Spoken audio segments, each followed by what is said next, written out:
Mendalami konflik-konflik di Amerika Latin. Konflik internal di Peru.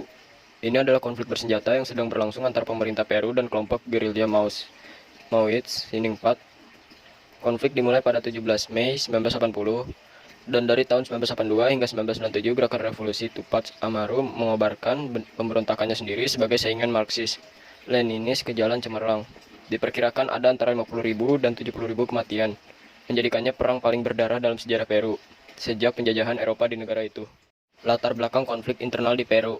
Sebelum konflik, Peru telah mengalami serangkaian kudeta dengan sering berganti-ganti antara partai politik dan ideologi. Pada 2 Oktober 1968, Jenderal Juan Velasco Alvarado melancarkan kudeta militer dan menjadi presiden ke-56 Peru di bawah pemerintahan pemerintah revolusioner angkatan bersenjata, kediktatoran militer yang berhaluan kiri.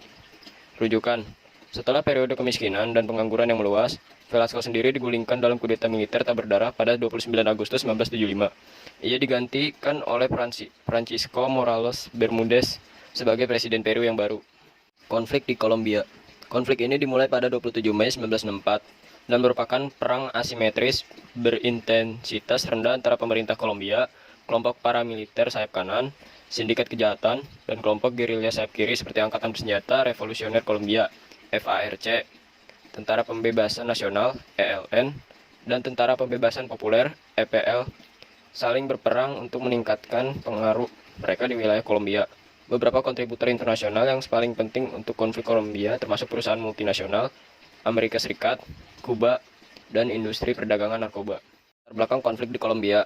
Kekerasan yang terjadi di Kolombia disebabkan karena tidak meratanya kesejahteraan masyarakat Kolombia. Perdagangan narkotik mengalami peningkatan pada sekitar tahun 1970-an sampai 1980-an melalui kartel Medellin dan Cali yang berakhir pada sekitar tahun 1990-an.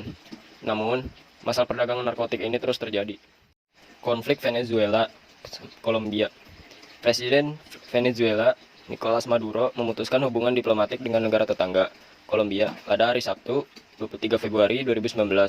Setelah negara itu diklaim menjadi tempat penampungan bantuan kemanusiaan dari Amerika Serikat, sementara itu, Kementerian Luar Negeri Kolombia menanggapi sikap Maduro dengan menyatakan bahwa negara itu tidak mengakui legitimasi Maduro dan mendukung penuh Juan Guaido, sosok yang diakui oleh Donald Trump sebagai presiden sah Venezuela. Kolombia selalu bertindak secara kemanusiaan dan damai, serta akan terus melakukannya untuk membantu menciptakan kondisi yang akan memunculkan demokrasi dan kebebasan di Venezuela. Latar belakang konflik Venezuela-Kolombia. Penyebab konflik antara Venezuela dan Kolombia bisa dikatakan cukup kompleks. Hal ini dikarenakan adanya berbagai faktor internal hubungan bilateral kedua negara dan adanya intervensi Amerika Serikat dalam hubungan bilateral ini. Venezuela dan Kolombia sendiri awal mulanya merupakan sebuah negara yang bersatu.